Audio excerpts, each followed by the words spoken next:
Imagine a book that doesn't just challenge your beliefs, but dares you to confront your deepest desires. A text that redefines morality and empowers individualism.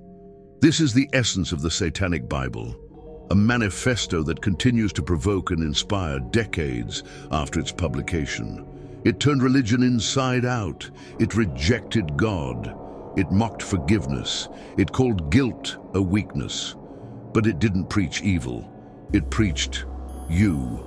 Anton LaVey's Satanic Bible flipped the rules of Christianity and called it freedom. No prayers, no gods, just the raw truth of what humans really want.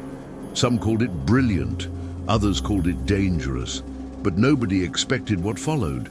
Because the book didn't just start a religion, it ignited a cultural revolution. What if the most feared text in modern history wasn't about worshipping the devil, but about defying the systems that punished you for thinking? It hit the shelves in 1969 and promised to shatter society's sacred chains. Of all Anton LaVey's books, this one casts the longest shadow, a spark that ignited modern Satanism and still crackles in the minds of believers, critics, and the curious. Does the Satanic Bible exist as just a stack of edgy pages, a philosophical dare, or something stranger, a text that stirs something deep and unseen beneath the surface? That is the puzzle we're unraveling in this Satanic Bible analysis. Because LaVey didn't just write a book, he built a mirror, and the longer you stare into it, the more it stares back. Was it a cry for freedom, a brilliant performance, or a thread that leads somewhere darker? To find out, we have to open it. Let us begin. If you're into dark history, taboo ideas, and digging beneath the surface, make sure to subscribe now. We've got more stories like this coming, twisted, forgotten, and stranger than fiction. Decoding the Satanic Bible. The Satanic Bible isn't a single spellbound narrative or chaotic manifesto. It's a collection, a carefully arranged doctrine divided into 4 books, each with a distinct purpose, almost like scripture, but inverted. But what stirs within its pages? Open it, and the air shifts. This book isn't about calling on ghosts or anything supernatural. It's more about revealing the raw, uncomfortable parts of human nature. These 4 parts are the Book of Satan, the Book of Lucifer, the Book of Belial, and the Book of Leviathan. Together, they're a Satanic Bible summary that flips everything you've been told and hooks anyone bold enough to ask questions. Some call it a deep satanic philosophy. Others say it's just Anton LaVey trying to stir the pot. So which is it? Let's rip it open and find out, because what LaVey wrote still gets under your skin decades later. The first one is the Book of Satan, and it doesn't mess around. It's loud, rough, and hits like a fist. LaVey pulled it from a guy named Ragnar Redbeard, who wrote Might is Right, a book all about power winning every time. Forget being humble or quiet. This part says strength rules, payback beats forgiveness, and guilt's just a trap. It's not about praying to Satan, it's about breaking free from all the be good rules you've heard forever. It's the toughest of the 4, smacking old beliefs upside the head and telling you to stand up already. People who read it didn't just flip the page, they felt it burn. Is this satanic philosophy you could live by, or just a big provocation to wake you up? Think about it, because there's more coming. But what if this defiance was just the beginning? What deeper truths lie within the next chapter? Prepare to delve into a section that challenges not just faith, but the very notion of divinity. Then comes the Book of Lucifer, the brainy one. It's got 12 essays that cut straight through religion like a knife. LaVey says faith is a lie, God's a fairy tale, and Satan, he's not some horned creep, he's you, figuring stuff out for yourself. This part is all about getting what you want and not feeling bad about it. No waiting for a handout from above, just you calling the shots. It's like Survival of the toughest task. Saying you're your own boss, not some sheep in a flock. This is the heart of modern Satanism. No gods, just guts, wrapped in a big screw that to everything soft. It's quieter than the first part, but still hot, daring you to question everything. Did it make people think, or just make them mad? You'll see why in a second. But buried within the next section is something LaVey never openly admitted, yet it reveals how he wanted his readers to use Satanism in everyday life. And it's not what you think. Next, the Book of Belial. It's less loud, more sneaky and focused on satanic rituals, but not the type you are picturing. LaVey breaks it into two: greater magic and lesser magic. Greater magic is like a big show. You act out what's eating you, get it off your chest. Lesser magic is trickier. It's about getting in people's heads, making them do what you want, without them even knowing. No wands or spooky chants, just your own smarts. It's not about twisting the world. It's about twisting yourself into something stronger. Readers liked it. It felt real, like a how-to for taking charge. Last is the Book of Leviathan, and it's the strangest one yet. It's full of old words from a 1500s guy named John Dee. Fancy lines LaVey turned into something new. These aren't for calling up ghosts. They're for pumping you up, making you feel bigger than you are. The words hit heavy, like they've got their own beat. It's about pushing yourself, not waiting for help. This part ties occult books to LaVey's own spin, wrapping up the Satanic Bible with a bang that sticks with you. All 4 parts together. They're allowed no to the usual rules. A stage where satanic rituals don't deal with the dark, just play for your own head. Pretty wild, right? But here's where it gets tricky. There's a catch under all this. Anton LaVey didn't pull his ideas from thin air. His so-called satanic philosophy had roots in something far older and, in some ways, more unsettling. He borrowed from Ayn Rand's brutal individualism, the belief that selfishness isn't a sin, but a strength. He twisted Rand's idea that guilt and morality were chains meant to keep the strong in check, reshaping it into a call for indulgence, not restraint. But there's something darker beneath the surface. Friedrich Nietzsche warned that traditional morality was a tool of control, designed to keep people obedient. His idea of the Übermensch, the one who rises above imposed rules, became the backbone of LaVey's Satanic Bible. A person who rejects guilt, embraces desire, and refuses to bow. These weren't nods to tradition, but thefts repurposed for his stage. A remix of old voices dressed in new black. What does this tell us about what Satanists believe? Not in devils or demons, but in the mirror of their own desires, reflected back without guilt or shame. It wasn't written for people who get spooked easily. Back then, you could buy the Satanic Bible cheap, and it spread fast. LaVey's satanic texts didn't promise a happy ending, just big questions. Why bow when you can stand? Why pray when you can act? The philosophy was stark. Gods are myths, humans are the measure, and rituals are tools to sharpen the will. It was a call to drop the fake nice act and get real. Yet as its words sank in, something odd trailed behind.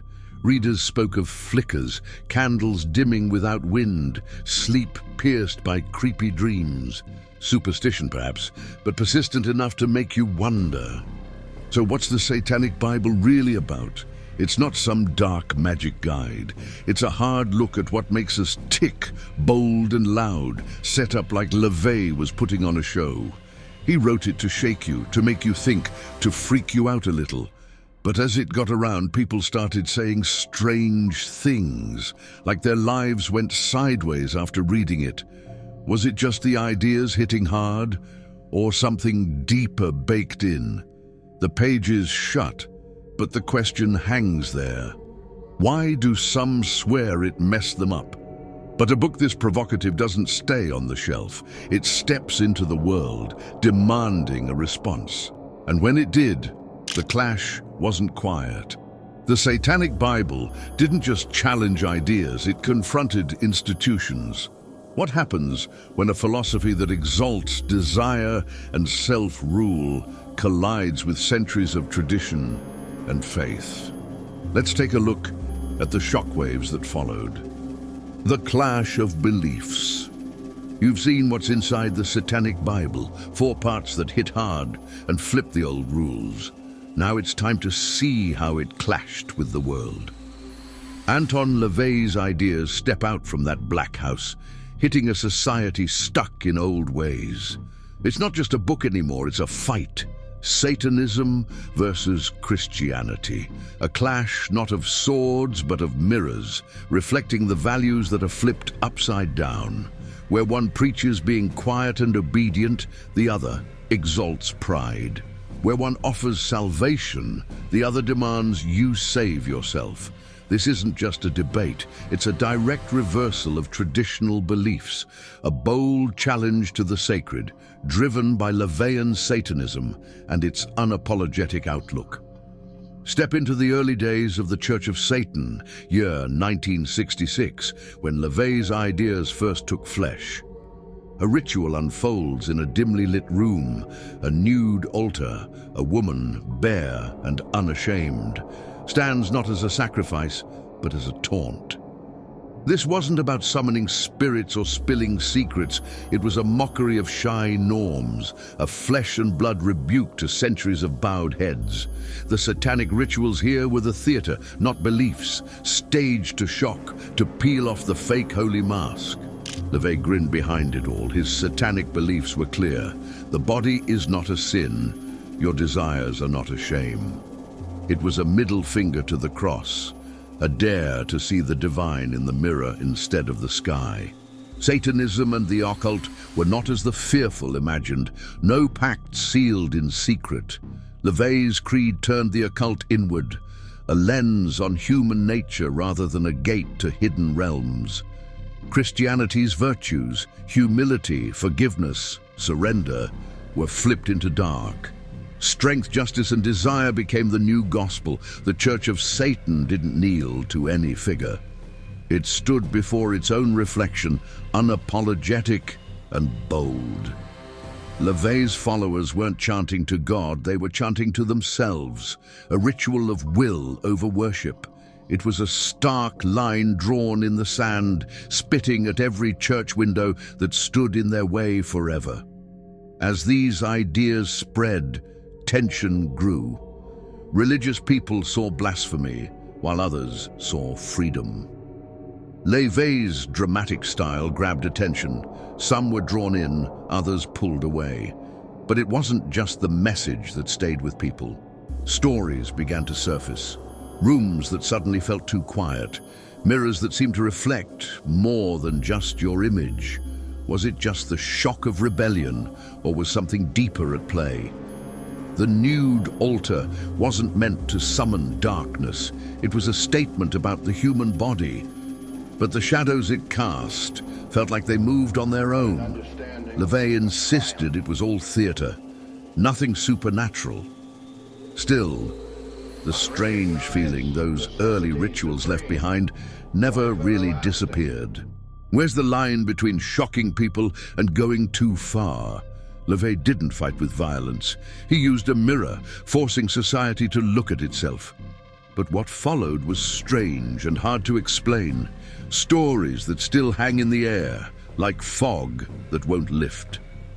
The Satanic Bible versus the Holy Bible isn't a gentle turn, it's a full flip, turning weakness into might, salvation into selfhood. Does the Satanic Bible mention Jesus? Barely. A fleeting nod, more mockery than reverence, a whisper against the Gospel's roar. This isn't a conversation with God, it's a spotlight turned inward, showing what Satanists really believe in a clear, bold way. Take a look at the Church of Satan's early rituals. There were no spirits being called, just mirrors set up to reflect the self. No incense, no chanting to gods, just glass, cold and clear, showing the satanic community its own image. LaVey's message was simple. Does the Satanic Bible worship Satan? No. It worships the person in the mirror.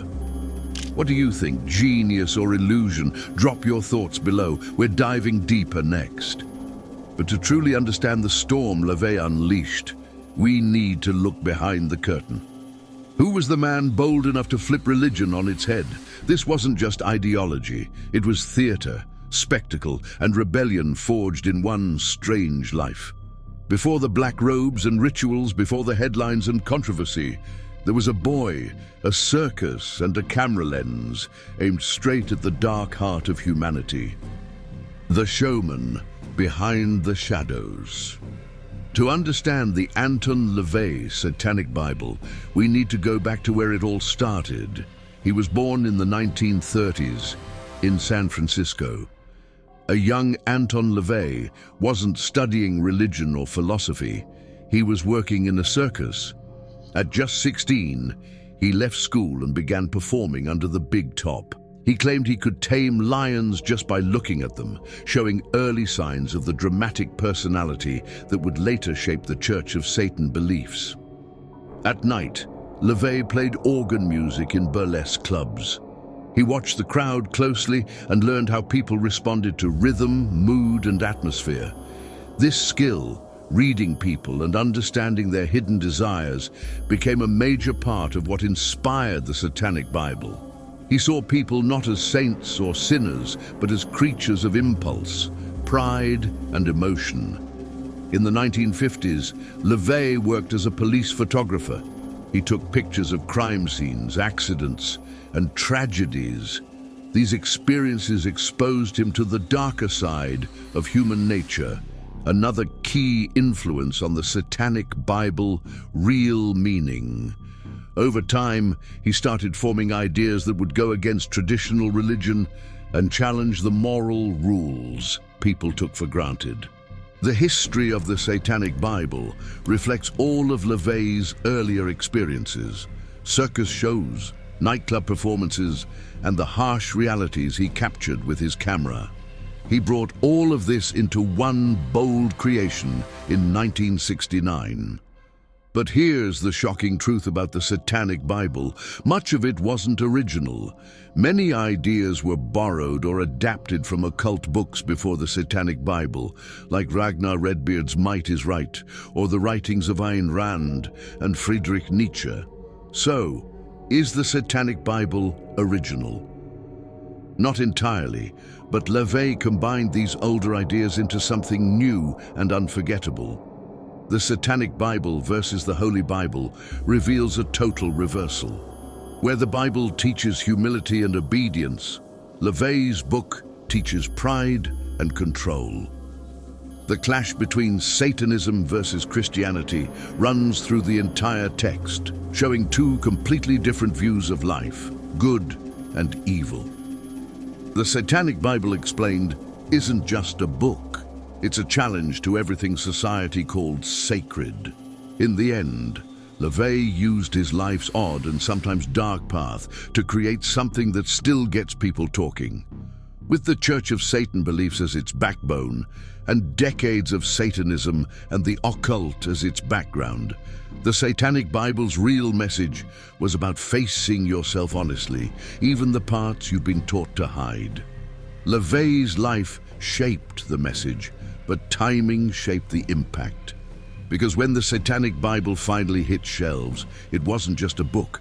It was a match, striking the powder keg of a world already on edge. To grasp why it spread like wildfire, we have to step into the chaos of 1969. A moment in history when rebellion was in the air and LaVey's provocation found its perfect storm. A legacy of provocation. 1969, a year boiling with rebellion, fear, and change. Across the world, streets echoed with protest chants, the Vietnam War raged on, and trust in old institutions was crumbling fast. Hippies preached peace, Radicals demanded revolution, and the counterculture was in full swing. The Manson murders had just shocked America, and anything tied to the occult or evil was suddenly more than just taboo. It was terrifying. In the middle of all this noise, Anton LaVey's Satanic Bible dropped like a match on dry grass. It didn't whisper, it shouted. And in a time already swirling with confusion and fear, it carved out a space of its own. Satanic Bible lands like a spark in dry grass, straight from Anton LaVey's Black House in San Francisco. This isn't some leftover from his circus days or crime photo gigs. It's his loud breakout, firing up modern Satanism. Some call it a real satanic philosophy. Others say LaVey just wanted to stir trouble. Which is it? Let's jump into how this thing started, because it's a wild ride. LaVey wasn't chilling with a pen. He was in a rush. Another guy, Kenneth Anger, an occult pro, had his own dark book in the works, ready to grab the stage. LaVey didn't wait. He raced to print, beating Anger by a few months. Smart move or desperate dash? As you now know, the Satanic Bible didn't come from thin air. He pulled pieces from old occult books, mixed them up, and made it his. Priced at $2.50, with a pentagram popping on that red and black cover, it called out to anyone bold enough to snatch it. This wasn't for dusty corners, it was a yell in a shaky world. The timing was perfect, streets already alive with rebels and misfits. LaVey had years on society's fringes, watching people, learning their edges. That's what drove his satanic philosophy. He wasn't building a cult. He was staging a revelation, one that would go far beyond the darkroom's silence or the carnival's fading echo. It landed with hippies, outcasts, people tired of the same old lines. They grabbed it fast. It wasn't just a book. It was a rush for a generation willing to break out, shaping their anger into something new. Anton LaVey nailed the moment, but did he add more than he meant to? The fog of 1969 has long cleared, but the Satanic Bible remains a relic, a riddle, a reflection that won't fade. Its influence stretches, not as a doctrine carved in stone, but as a question written in shadow.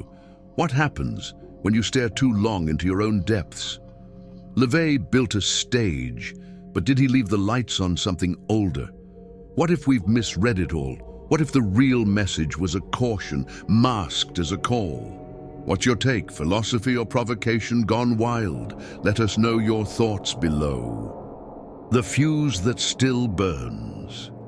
The lights flicker out, the Satanic Bible pulling back into the silence like a cat with too many secrets. Was it a philosophy scratched out by a mad genius? A middle finger to the heavens? Or something that bites deeper? A riddle wrapped in shadow. Maybe the real message of the Satanic Bible isn't in its pages at all. Maybe it's in the way the air thickens when you say its name, the way it sits on your shelf, watching you back.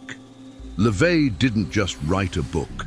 He lit a fuse, and the sparks still smoldered in the dark corners where no one dared to look.